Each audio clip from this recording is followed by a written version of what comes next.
Russell Brand, who are you to edit a political magazine? Well, I just suppose like a person who's been politely asked by an attractive woman. I don't know what the typical criteria is. I don't know many people that edit political magazines. Boris, he used to do one, didn't he? So I'm a person with crazy hair, quite a good sense of humour, don't know much about politics, I'm ideal. But is it true you don't even vote? Yeah, no, I don't vote. Well, how do you have any authority to talk about politics then? Well, I don't get my authority from this pre-existing paradigm, which is quite narrow and only serves a few people. I look elsewhere for alternatives that might be of service to humanity. Alternate means alternate political systems. They being? Well, I've not invented it yet, Jeremy. I had to do a magazine last week. I've had a lot on my plate. But I say, but here's the thing it shouldn't do. Shouldn't destroy the planet. Shouldn't create massive economic disparity. Shouldn't ignore the needs of the people. The burden of proof is on the people with the power, not people like doing a magazine. How do you imagine the people get power? Well, I imagine there are sort of hierarchical systems that have been preserved through generations. They get power by being voted in. Well, That's say how that, they Jeremy, get it. but You like can't even be asked to vote. It's quite a narrow prescriptive parameter that changes within the. In a democracy, that's how it works. Well, I don't think it's working very well, Jeremy. Given that the planet is being destroyed, given that there is economic disparity of a huge degree, what are you saying? There's no alternative. There's no alternative. No, I'm not saying system. that. I'm saying if you can't be asked to vote, why should we be asked to listen to your political point of view? You don't have to listen to my political point of view, but it's not that I'm not voting out of apathy. I'm not voting out of absolute indifference and weariness and exhaustion from the lies, treachery, deceit of the political class that has been going on for generations now, and which has now reached fever pitch, where we have a disenfranchised, disillusioned, despondent underclass that are not being represented by that political system. So voting for it is tacit complicity with that system, and that's not something I'm offering up. Well, why don't you change it then? I'm trying to. Well, why don't you start by voting? I don't think it works. People have voted already, and that's what's created the current paradigm. When did you last vote? Never. You've never, ever voted? No. Do you think that's really bad? So you struck an attitude, what, before the age of 18? Well, I was busy being a drug addict at that point because I come from the kind of social conditions that are exacerbated by an indifferent system that really just administrates for large corporations and ignores the population that it was voted in to serve. You're blaming the political class of the fact you had a drug problem? No. I'm saying I was part of a social and economic class that is underserved by the current political system, and drug addiction is one of the problems it creates when you have huge, underserved, impoverished populations. People get drug problems and also don't feel like they want to engage with the current political system because they see that it doesn't work for them. They see that it makes no difference. They see that they're not served. Well, I say that it doesn't the work for apathy, them if they don't bother to vote. Jeremy, my darling, I'm not saying that the apathy doesn't come from us, the people. The apathy comes from the politicians. They are apathetic to our needs. They're only interested in servicing the needs of corporations. Look at what ain't the Tories going to court and to taking the EU to court because they're trying to curtail bank bonuses. Is that what's happening at the moment in our country? It is, isn't it? Yeah, there is. So why am I going to tune in for that? You don't believe in democracy. No, you want a revolution, don't you? The planet is being destroyed. We are creating an underclass. We are exploiting poor people all over the world. And the genuine, legitimate problems of the people are not being addressed by our political class. All of those things may be true. They are true. But you took... I wouldn't argue with you about many of them. Well, how come I feel so cross with you? It can't just be because of that beard. It's gorgeous. It's possibly because... And if the Daily Mail don't want it, I do. I'm against them. Grow it longer. Tangle it into your armpit hair. You are a very trivial man.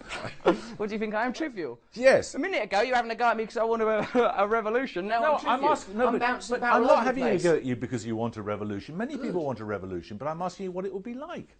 Well, I think what it won't be like is a huge disparity between rich and poor, where 300 Americans have the same amount of wealth as the 85 million poorest Americans, where there is an exploited and underserved underclass that are being continually ignored, where welfare is slashed while Cameron and Osborne go to court to defend the rights of bankers to continue receiving their bonuses. That's all I'm saying. What's the scheme? That's all I'm asking. What's the scheme? You talk vaguely about revolution. What is it? I think a socialist egalitarian system based on the massive redistribution of wealth, heavy taxation of corporations and massive responsibility for energy companies and any company that's exploiting the environment. I think they should be I think the very concept of profit should be hugely reduced. David Cameron says profit isn't a dirty word. I say profit is a filthy word, because wherever there is profit there is also deficit, and this system currently doesn't address these ideas. And so why would anyone vote for it? Why would anyone be interested in it? Who would levy these taxes? I think we do need to, there needs to be a centralised administrative system, but built on... government. Yes, There needs to be a government. Well, we might maybe call it something else. Call them like the admin bods, Right. so they don't get And ahead how would of they be themselves. chosen? Jeremy, don't ask me to sit here in an interview with you in a bloody hotel room and devise a global utopian system. I'm merely pointing out that the You're current... calling for revolution. Yeah, absolutely. Absolutely. I'm calling for change. I'm calling for genuine alternatives. But there are many people who would agree with you. Good. The current system is not engaging with all sorts of problems, yes, and they feel apathetic, really apathetic. Yes. But if they were to take you seriously and not to vote... Yeah, they shouldn't vote. They should. That's one thing they should do. Don't bother voting, because then when it reaches, there's a point. So these little valves, these sort of like little cosy little valves of recycling and Prius and turn up somewhere. It stops us reaching the point where we think, oh, this is enough now. Stop voting. Stop pretending. Wake up. Be in reality now. Time to be in reality now. Why vote? We know it's not going to make any difference. We know that already. So I have more impact at West Ham United, cheering them on, and they lost the City unnecessarily Saturday. Okay, well, now you're being facetious. Well, facetiousness has as much value as seriousness. I think you're making the mistake of mistaking seriousness. You're not for going to solve solemnity. world problems by facetiousness. That's We're not going to solve them with the current system. At least facetiousness is funny. sometimes. Yeah, sometimes, Jeremy. So listen, so let's approach this optimistically. You've spent your whole career berating and haranguing politicians, and then when, like me, a comedian goes, yeah, they're all worthless, what's the point in engaging with any of them? You sort of have a go at me because I'm not poor anymore. Well, No, I'm not sorry. having a go at you about that. I'm just asking you why we should take you seriously when you're so unspecific. You don't about have what- to take... Well, firstly, I don't mind if you take me seriously. I'm here just to draw attention to a few ideas. I just want to have a little bit of a laugh. I'm saying there are people with alternative ideas that are far better qualified than I am, and far better qualified, more importantly, than the people that are currently doing that job, because they're not attempting to solve these problems. They're not. They're attempting to placate the population. The measures that are currently being taken around climate change are indifferent, will not solve the You don't think it's possible as human beings they're simply overwhelmed by the scale of the problem? Not really. Well, possibly. It might be that. I mean, but that's sort of just semantics, really. Whether they're overwhelmed by it or tacitly maintaining it because of habitual... I mean, like, mate, this is what I noticed when I was in that Houses of Parliament. It's decorated exactly the same as Eton. It's decorated exactly the same as Oxford. So a certain type of people goes in there and thinks, oh, this makes me nervous. And another type of people go in there and go, this is how it should be. And I think that's got to change now. We can no longer have erroneous, duplicitous systems held in place unless it's for the only systems that serve the planet and serve the population of the planet can be allowed to survive. Not ones that serve elites, be they political or corporate elites. And this is what's currently happening. You don't really believe that. I completely believe it. Don't look at me all weary, like you're at a fireside with Ed, a pipe in your I mean, beard. Ed Miliband wasn't an elite.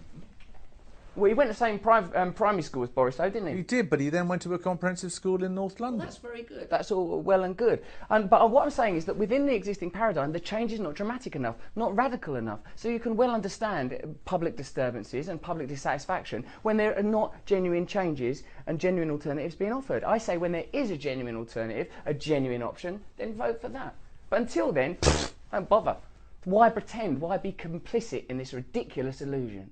Because by the time somebody comes along you might think it worth voting for, it may be too late. I don't think so, because the time is now. These movements are already occurring. It's happening everywhere. We're in a time where communication is instantaneous, and there are communities all over the world. The Occupy movement made a difference, even if only in that it introduced to the popular public lexicon the idea of the 1% versus the 99%. People for the first time in a generation are aware of massive corporate and economic exploitation. These things are not nonsense, and these subjects are not being addressed. No one's doing anything about tax havens. No one's doing anything about their political affiliations and financial affiliations of the Conservative Party. So until people start addressing things that are actually real, why wouldn't I be facetious? Why would I take it seriously? Why would I encourage a constituency of young people that are absolutely indifferent to vote? Why would we? Aren't you bored? Aren't you more bored than anyone? Ain't you been talking to them year after year, listening to their lies, their nonsense? Then it's this one gets in, then it's that one gets in. But this problem continues. Why are we going to continue to contribute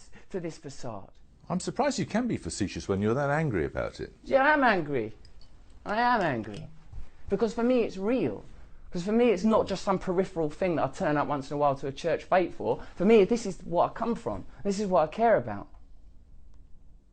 Do you see any hope? Remember that? Yeah, totally. There's going to be a revolution. It's totally going to happen. I think not only I ain't got a flicker of doubt. This is the end.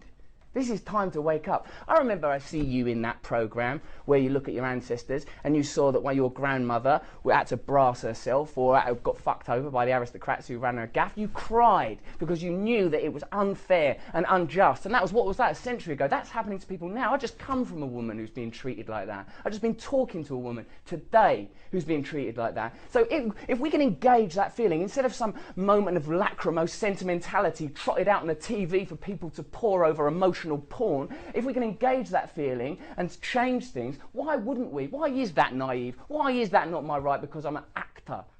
I mean, I've taken the right. I don't need the right from you. I don't need the right from anybody. I'm taking it.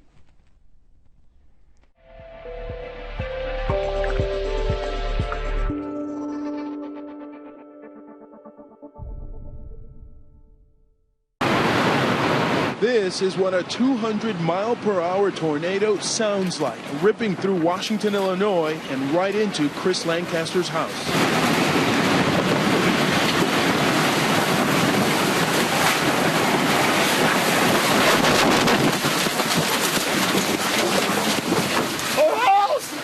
His home, no match for the monster storm, within minutes reduced to rubble. This is what my house looks like after a tornado came through. The storm leveled parts of this central Illinois town of some 15,000. This isn't right. I said, it's not thunder, it's not, and it just kept coming. It was also a frightening first for 6-year-old Brevin. He heard the tornadoes roar and convinced his mom and brother to head to the basement and hide under a mattress. We just covered up with a mattress, and she was holding me tight, I was holding her tight. When they finally came up, their home was completely destroyed. How difficult is it to think about everything you lost?